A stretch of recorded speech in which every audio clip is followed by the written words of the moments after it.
We're here to set up your collections.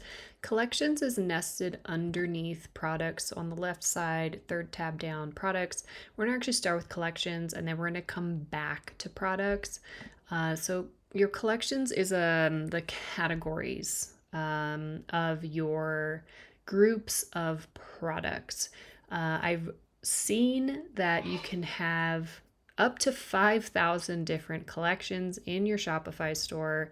I have never even come close to that, but I will say that your collection, your collections here, you're going to have probably more here than you think because the hierarchy of your collections, like let's say if you sell t-shirts, you would have t-shirts and then you'd have under the t-shirt collection, you might have like organic cotton and rayon, or you might have it grouped by like cut, like those short, those crop top, the regular, and then the extra long ones, right? So here we are not putting your collections into a hierarchy. They're all just like right there all together. Where we put them in a hierarchy is later in part 3 when we look at your navigation. That's how we create the hierarchy. So we're not worrying about that right now. We're just categorizing. And so the question that I always get here is, well, should I have a collection based on sizes, or should I do it on colors, or should I do it on style? And my question back to you is how do your customers want to shop? That's the most important thing, that we want people to find what they're looking for in as little clicks as possible. So it is worth you sitting down and going through and making a hierarchy, which we'll talk more about in your navigation.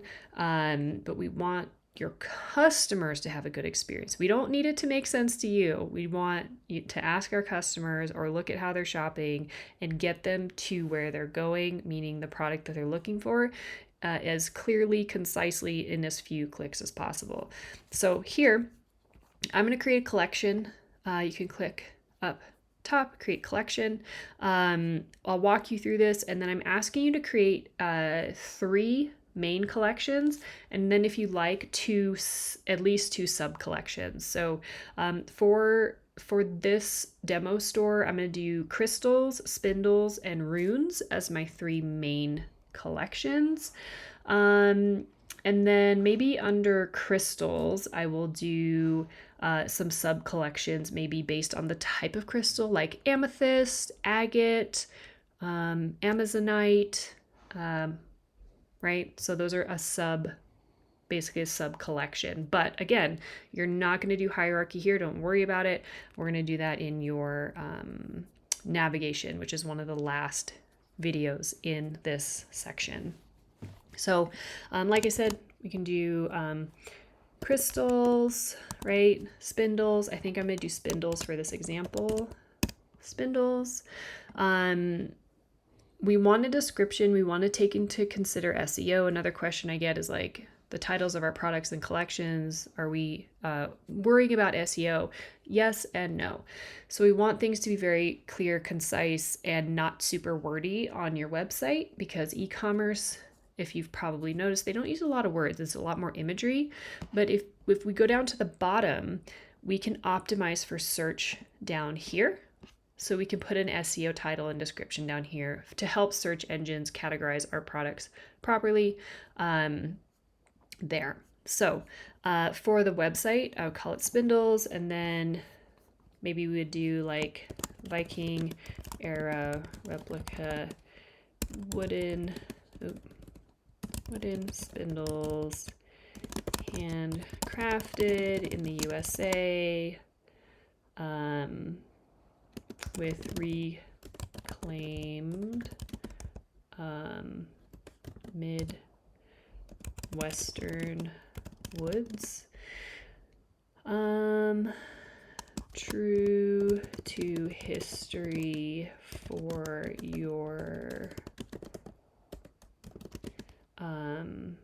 Renaissance fair reenactments, whatever you want to put there, for your yarn spinning needs. So when we do our theme design, which is section 4, we can choose typically on your theme whether or not the description of the collection shows on the collection page or not. You can always come back and edit this here.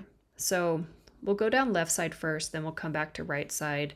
So down here, you have two ways to add products to your collections. You can do it manually, or you can do it automated based on tags, price, right? So if you have like an under $10 collection, right, you could automatically filter products into the collection, and products go in and out of the collection based on you changing the price, right? So that's super convenient. So this automated collection can be super convenient. Sometimes I'll do it based on product tags, which I'll explain in the next video. You can do like a collection of like low stock, right? Almost sold out collection based on inventory. So there's a lot of different ways we can automatically add products to your collections. For the most part, I would encourage you to start out in manual, because I think you'll just find the functionality easier when you're first starting out, especially if you have a smaller catalog. Now, if you have a very large, very complicated catalog, automated is probably the way to go. I do have some automated collections based on tags for my store. Like I said, also that price condition is pretty cool in terms of like for the holidays, gifts under 10, under 50, right, under $100 would be pretty cool to have. So if you're in doubt, just go manual, because you can literally manually add products in the collection, which is nice. And then you can also, at the product level, which I'll show you in the next video, select collections if they're manual at the product level too. So you don't have to keep going back into the collection to add products to it. You can do that when you're creating the product as well. All right, so search engine listing. I had clicked on that little edit button before. So you can populate with keywords that people use to search for your products here. We want to use all 70 characters. We want to use all 320 characters here, right? This is keyword saturation, but in a way that humans can understand, right? So this would be Viking spindles, historic replicas for maybe drop spinning yarn, Montana, USA is typically how I fill out the rest of that. So this is what's important to your customers. What are they searching for? We have an entire SEO training and support trainings in my mentorship program. But here, just know that we want to use all the characters. So here I only use 138 when I wrote it up here for the description. So I'd want to fill this in again. Keywords like made in the USA, reclaimed woods, historically accurate from the Osberg burial site in Sweden, and all the words, right? Handmade by Amika in Montana. We raise Viking sheep, whatever your people are searching for and would help to lead them to a sale if they came across this collection when they search like on Google, right? And then you can change your slug here for your URL. If you had already linked up your domain, you would see yourbusinessname.com/collection/ slug.